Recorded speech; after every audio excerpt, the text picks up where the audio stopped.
그럼 보원 씨와 첼시에 대한 얘기를 네. 마무리 짓고 네. 최근 분위기에 대해서 살펴볼게요. 네네.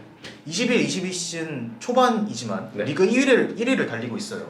챔피언스리그에서도 뭐 순항을 이어가고 있다고 볼 수 나쁘지 있죠. 않아요. 네네. 짜증이 나네요. 이번 시즌 첼시의 초반 행보를 평가해 준다면? 사실 시즌 초에 좋은 스탯은 확실히 많았어요. 경기 13경기인데 그 중에서 8경기가 클린시트였고. 그렇죠. 네. 진 경기보다는 일단 뭐 어찌저찌 이렇게 꾸역꾸역 이기는 경기도 많았고. 네, 그렇지만 저는 이거 전부 다 루카쿠 빨이라고 봅니다. 루카쿠가 네. 크죠, 사실. 지난 시즌에 비해서 그 있고 없고의 차이 때문에 선수들이 기회 창출이나 아니면 움직임도 확연히 달라졌고요. 이런 면에 있어서 되게 좋긴 하지만 지금 루카쿠가 이제 부상이니까 진정한 시험 때는 지금부터다라고 생각이 듭니다. 그래서 확실히 선수들 간의 호흡도 차근차근 맞아가는 시간도 필요한데 루카쿠가 부상을 이제 한 2-3주 빠진다고 해요. 그러면 또 한 달 뒤에는 더 어려운 일정들이 있을 텐데 이런 부분에 있어서 시즌 초에는 확실히 괜찮지만 점점 이제 나빠질 수 있으니까 확연히 주의가 필요하다라고 생각합니다. 알겠습니다. 그럼 이번 시즌에는 스쿼드적으로도 좀 풍성해진 편이고 네네. 전술적으로도 꽤 완성도가 높은 모습이에요. 투엘 감독이니까. 그럼 각종 대회에서 트로피를 가져오는 건 가능하다고 생각을 하시는지? 이거는 지난 시즌에는 제가 가능하냐 물어보면 되겠냐? 라고 했었어요. 네. 근데 올 시즌에는 해야 한다라고 대답을 하는 편입니다. 지난 시즌에 한 가능성은 30%, 개인적으로 30%를 못 넘겼다고 생각을 했는데 올 시즌에는 그 마치 퍼거슨이 있는 맨유처럼 무조건 우승을 도전해야 되는 팀으로 변모했다고 생각해서 한 50% 이상의 가능성은 있다. 상당히 자신감이 넘치시네요.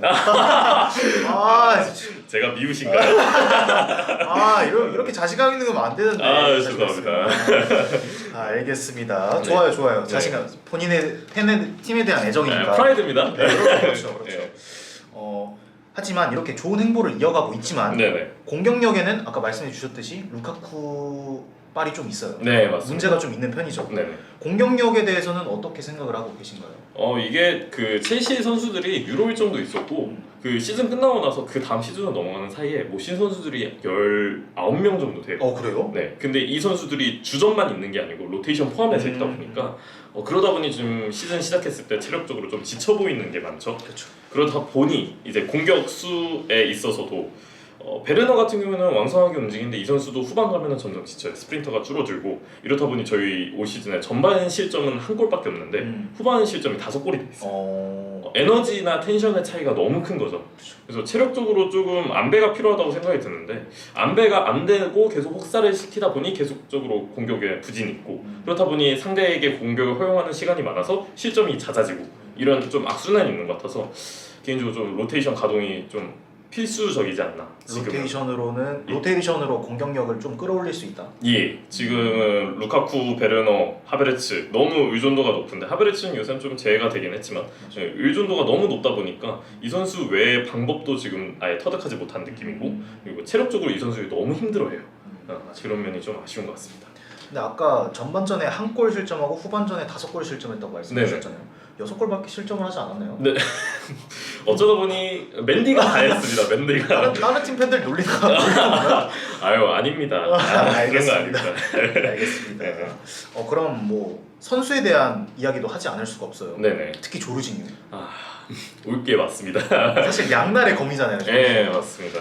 조르지뉴가 지난 시즌에는 뭐 정말 최고의 폼을 보여줬어요. 네네. 역시 조신이었죠. 네, 역시 조신.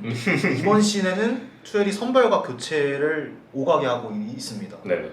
조르지뉴의 폼이 좀 저하된 거라고 보시나요?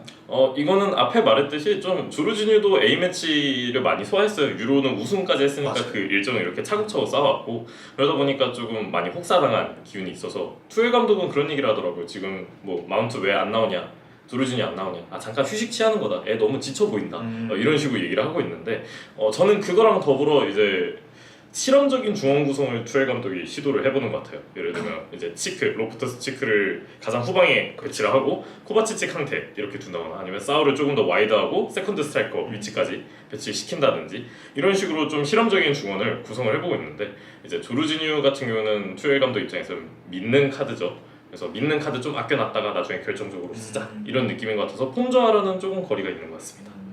그럼 조르지뉴와 치크 중에 개인적으로 한 선수를 골라야 한다면 저는 지크입니다. 조르지뉴가 그 말했듯이 양날의 검이잖아요. 저는 시크는 그래도 양날의 검까지는 아니고 한 커터칼 정도 아니까. 네. 저희 첫 번째 나온 첼시 팬이 네. 조르지뉴를 굉장히 안 좋아해요. 비판적으로 바라보는 친구인데 네. 혹시 보호님은 조르지뉴를 좀 긍정적으로 바라보는 입장이신가요? 저는 예전에는 사리 감독 있을 때는 엄청 좋아했어요. 사리볼을 엄청 좋아했으니까. 맞아요. 근데 이제 그 한계가 명확하다는 걸 깨달은 순간부터 그렇게 좋아하지는 않은 것 같습니다. 네, 좀 너무 이게 한계가 너무 명확한데 이거 전술적으로 상태가 너무 옆에서 보완을 많이 해주는데 맞아요. 그게 고생이죠. 아니 선수가 뛰어야지. 네, 그런 것 그럼 같습니다. 조르지뉴의 포디움 가능성은 몇 퍼센트로 보시나요? 사실 유로가 끝났을 때만 해도 네. 조르지뉴가 뭐 발록도르를 받는 게 뭐 네. 기정사실화가 됐었어요. 네, 뭐 역시 조신이라는 말이 네. 그냥 유행어처럼 돌았잖아요. 개인적으로는 저는 말도 안 되는 소리라고 생각하는데 네. 근데 결국은 트로피로 증명한다는 것도 얼마나 어려운지 저희 손흥민 선수만 봐도 알잖아요. 아쉽죠. 네, 네. 우승이 폼이 좋아도 우승이 안 되면 결국 인정이 안 되는 이런 더러운 세상에서 조르지뉴 포디움 한 10% 10% 정도? 네. 네. 10% 정도. 알겠습니다. 땀이 나네요. 네. 최근에 찰로바나 네. 오도이나 네. 마운트 네. 같은 어린 선수들이 네. 투엘 체제에서 굉장히 두각을 드러내고 있어요. 네. 네.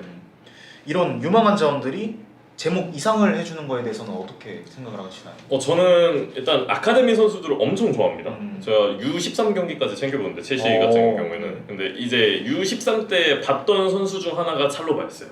찰로바가 이제 그때는 너세니엘 찰로바라고 형이 먼저 2군에 있었고 이제 동생이 왔는데 이렇게 올라오는 서사가 보면은 골 넣고 저도 울 뻔했어요. 맞아요. 이게 그 감동을 주더라고요. 유스 선수들이 이렇게. 근데 그런 면에 있어서 프랭크 램파드를 그래서 좋아했던 거고 투엘 감독도 이런 면에 되게 좀 오픈돼 있는 마인드를 갖고 있어서 맞아요. 네, 그게 되게 좀 만족스럽습니다. 근데 일단은 오도이도 그렇고 그 지난 시즌 길무어도 그렇고 확실히 출전 시간이 많아야 좀 선수가 성장하는 것 같아요. 그런 면에 있어서 아직까지는 매각보다는 좀 천천히 지켜보는 그런 스탠스가 필요하지 않나라고 생각합니다. 알겠습니다. 네.